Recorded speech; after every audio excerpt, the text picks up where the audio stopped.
We're down here at Get Safe Online in Wales with the police force and also all our partners as well. So we have the anti-virus security companies, the banks, victim support, Age Cymru. It's really important we cover all bases to talk to everybody.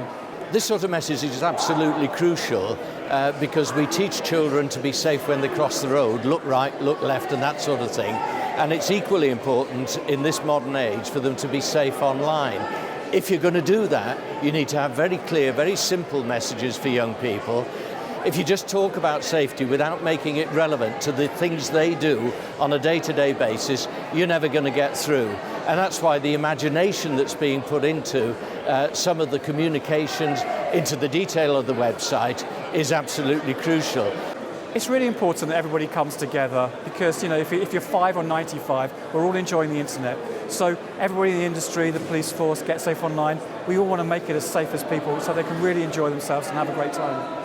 And of course now, people can just go to the South Wales Police website and everything from Get Safe Online is there embedded live in our website for them.